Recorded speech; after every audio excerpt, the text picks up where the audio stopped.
Segment 2, Gold and Black Live. Darn fortunate to have a good Jerry Palm on the show because he is one busy dude.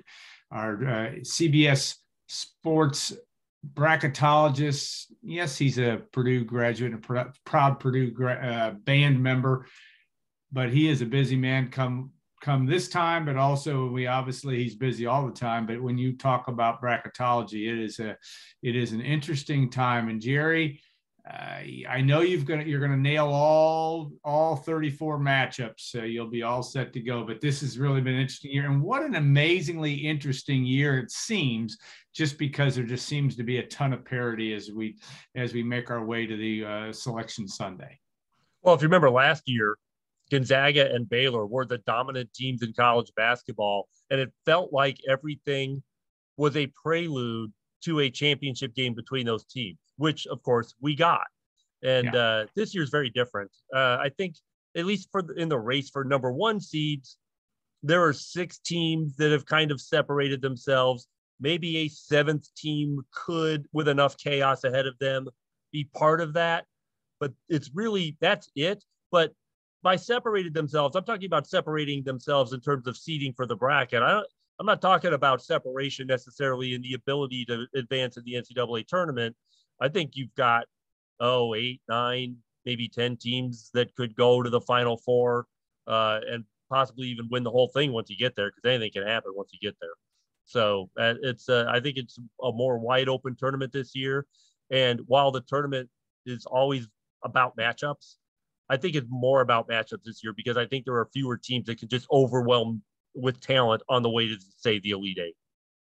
Yeah, interesting. It's just going to be a fun scenario and a fun next 4 weekends if you count the Final Four and of course the tournament, all the conference tournaments this weekend. All right, we're a Purdue-centric show, and you're not going to be surprised by a lot of Purdue questions here. What can Purdue do to help itself and look at the Big Ten tournament? Of course, they play tonight, but that opportunity to better themselves. Can they do a lot? And as a follow-up to that, let's say Purdue gets to the championship game on Sunday. Is there a lot already cast that by that point in time that it really won't matter that much whether they win the Big Ten tournament championship or not? Well, it would depend on who they're playing. If they get to the Big Ten championship and they're playing Illinois, there's not a lot of work for the committee to do there, right? That they'll have results in hand. You're talking about 2 very highly seeded teams. It could be that the result doesn't impact them at all. Although you would think that it might at least a little bit have an impact. But Purdue's already beaten Illinois twice. So if Illinois now wins that game, it's still 2 out of 3 for Purdue. So, I don't know how that goes, but I talked about 6 teams that separated themselves, and there's a 7th team where chaos could get them to the 1 line. That's Purdue. So if Purdue wins the Big Ten and they beat both Wisconsin and Illinois, then they would need help in the Pac-12 and the SEC. So somebody besides Arizona would have to win the Pac-12.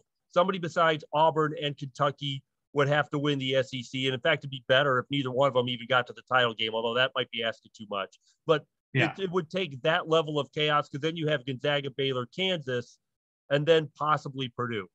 Even in that scenario, I don't think it's likely that Purdue gets to the 1 line. But if there's enough chaos, Purdue's the only other team that could get to the 1 line of the bracket outside of those 6. Now, I know you don't spend time paying a whole lot of attention to other bracketologists because you've got your plate full, but you have Purdue on the 2 line. Some have Purdue on the 3 line. What's your, at least as it looks as of Friday, what is that driving force there? Are you seeing them like the overall number 8 seed in the tournament, or how do you look at the Boilermakers in terms of that 2 versus 3 right now? I have Purdue as 7, Duke is 8, and so it's a you could reasonably put them as a 3, and certainly make a case for that. There are teams like, for example, Wisconsin, which has beaten Purdue twice. But I moved them down because of the loss to Nebraska. Because as a Purdue fan, there's some of Purdue's losses you think, well, geez, this shouldn't have happened. They don't have a Nebraska loss on their schedule, right? It's their worst losses, Rutgers, and Rutgers is a potential tournament team. So Purdue is taking care of business against the teams it should at least take care of business against, and then and Wisconsin failed to do that here, and so that's why I did that. I don't know though, because I don't look at anyone else's brackets. I simply don't have time. Who is not who these other people have on the two that's not Purdue? Is it Wisconsin? Okay, well then maybe. Is it Illinois? That seems less likely, but you never know. I think the winner of the Big Ten tournament, if it's one of these three, is a 2. Yeah. If we get, and I described a scenario in which Purdue is a 1, that does not apply to Wisconsin or Illinois. Yeah. Your analytical skills have to also go in. I know my SATs I didn't do as well as I liked. I'm betting you did well, because there's a lot of in the selection, and the committee's got to figure out 2 versus 3 seeds, locations, who fits in where. I mean, there have been cases, as I recall, where you've been a 3 seed, but because of the way the bracket actually works out. How much of that is in play this year, or is that as much a factor as they try to put this puzzle together come Sunday around 6:30?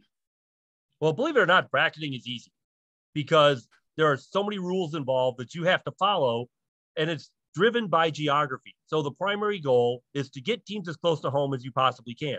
So, and they go into the bracket in order 1 to 68. So the number 1 seed, the number 1 overall seed gets to pick where they go, but they almost always pick the closest location. So then the number 2 seed goes to the closest regional left, the 3 goes to the closest regional left, and the 4 and so on. So if you're the 4th of the seeds on a given line, you're just going to get what you get. But there's also conference separation rules. For the top 16 teams, the top 4 seeds in each region, they keep the teams from the same conference separated, right? So you can't have 2 teams from the same conference in the top 4, unless, of course, you have too many and you can't avoid it. So, so it's possible that Purdue could be a 2 and not get to go to Chicago, which would be the closest for Purdue, because either someone else closer is already there, or there's some sort of conference separation rule involved that would probably affect Purdue more as a 3 than a 2, because there'd probably be, if you're a 2, you're probably the highest seeded Big Ten team, and you don't have to worry about that. If you're a 3, you might not be. So the bracketing rules, really take a lot of the decision making away from the committee, because they're all the primary goal is to get teams as close to home as they possibly can. And using that now, the logic also, that is a pretty much guarantee in your mind that Purdue will play in Indianapolis. No, even if it loses tonight.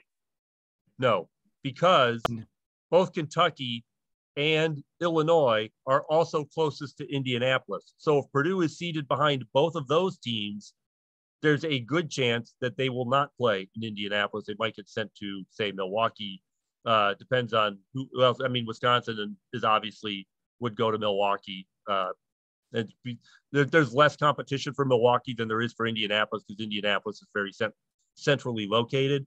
But if Purdue is ahead of either Kentucky or Illinois, then I don't have a scenario where they don't end up in Indianapolis. Interesting. And then for Chicago, Purdue needs to be that 2 line or high 3 line. What I mean, in terms of, Purdue, you kind of explained that already, but go ahead. Yeah. Well, it matters for Chicago too, because then it really depends on where you are. Like Purdue might actually have a better chance of going to Chicago as the number 9 overall and a 3 than as the number 8 overall and a 2, because that's 3 teams ahead of them that could get put to Chicago before they ever get to Purdue on the 2 line, right? So as the top 3, as long as there isn't a Big Ten team already in Chicago, Purdue would definitely go to Chicago. So it's it's really, unless the higher up the bracket you are, the better chance you have of going to the place that's best for you. How much when you do this, and you've got a lot of things, is it a formula of watching games, or is it just all analytics to you? I mean, how do you put those teams together? I mean, Gonzaga yesterday on Wednesday has a big win over St. Mary's, looks like an overall number 1 seed, but tell me how you get those teams where you want to be. Well, the process that the committee has is subjective, but guided by objective data. So yeah, it's largely analytical. But there's a subjectiveness to deciding which of the things on a team's resume are important, and it'll vary from committee member to committee member. So, we have not had a full regular season and a bracket since 2019. yeah. So, I tend to go off of trends and things like that, but we've had 2 years, a 2-year gap where you can't add to what is trending in how the committee makes decisions. Normally, for example, I would say that if you're not 4 games above 500, you're not going to the tournament. And the reason for that is in the pre-pandemic tournaments, only one team got an at-large bid that wasn't 4 games above 500, and that was in 2001. And that team played a schedule like we have never seen. But we had 3 teams get in the tournament last year that were below 4 games above, all Big Ten teams, I believe. So, and the reason for that is, these teams were playing half the number of non-conference games they normally play. You have rankings you can't count on. You have schedules that are shortened. So you can't count last year toward anything in terms of trends or metrics or what any of that means. So it's been 3 years since we've had anything, and the committee has largely turned over since that time. So we're flying a little blind this year when it comes to the analytics and the trends. But that's all I've ever gone on, really, is what does the committee typically reward? What do they like to see? And I don't put too much emphasis on the metrics because they don't make decisions. Yeah. Looking at the teams that passed the beauty contest, or maybe a surprise team that you say, boy, they may be underseeded and be a team that could really wreak some havoc. See anybody that's a natural there? Is it and Illinois wouldn't necessarily be a surprise, but a 3, 4, 5 seed that really could be somebody that is going to be really dangerous come tournament time? I like Illinois. I like Illinois a lot. What I like, though, is healthy Illinois. And I don't know how much we're going to see of that. I mean, Curbelo is finally, I think, back in good shape. Their perimeter players are terrific, and they've got a quality big in Kofi Coburn. If he's not in foul trouble, they're going to be really hard to beat. They're a matchup problem for a lot of teams. I really like their guards and the way they defend. I really think that Illinois could make a deep run if they're healthy. But Curbelo has to play under control, and that's not something we always see. When he gets a little bit loose, things can go sideways for Illinois. Purdue has a chance to make a deep run, but Purdue's going to have to shoot well we have not seen the Purdue offense really click since, I think, the game at Iowa. Well, Isaiah Thompson comes off the bench and has got 18 points, and Eric Hunter is hitting threes, and Sasha's hitting three. That offense, Purdue's defense is not good enough to make a deep run. If Purdue has to grind out a game, where they're counting on their defense to make a play, especially at the end of the game, we have seen Purdue's defense fail repeatedly when it needs to get a stop at the end of a game. Now, some of those were crazy shots, like the Wisconsin shot and the Rutgers shot, but still, you can't count on Purdue's defense to make a play if it has to make a play. So their offense is going to have to perform at a high level if they're going to have the kind of tournament that they expect to be able to have. And that means Sasha's hitting his threes, Eric Hunter's contributing, Isaiah Thompson's contributing. So Isaiah Thompson and Caleb First don't even seem to be looking to shoot when they come into games anymore. Isaiah had 18 against Iowa. Has he had 18 total points since? I don't think so. So everybody's got to come out, looking to score, looking to contribute offensively. It can't be all Zach Edey and Jaden Ivey. The bench has got to be productive. And I include Travion Williams in that.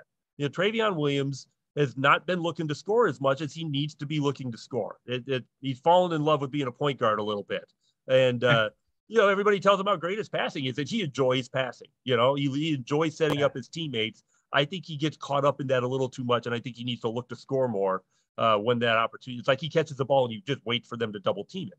Well, they're not always going to double team him, and he's got to think more about scoring. But if we get good production off the bench and our outside shooters are hitting, our offense really clicks. And here I'm going first person on everything. That's all right. Then I think Purdue can have a really special tournament. But if it comes down to a real grinder, that's not a game that really works to Purdue's advantage. Last and a quick question on what tournament or stuff as it sits right now that has you the most nervous that could really mess up the bracket? Is it a Virginia Tech going crazy the ACC. and running the tape? Yeah, the ACC is a mess. It's Duke and it's like Duke and the 14 Dwarves. I mean, the gap between Duke and the rest of the league, I can't think of a major conference ever where one team was so much better than everyone else. And it's funny. It's remarkable. Duke can't even resume build. Like Duke has got a potential national champion team. They can't even be a 1 seed because they can't get good enough wins in their league to compete in terms of a tournament resume with all of the other teams that are good enough to be on the top line. But they're certainly good enough to win the whole thing.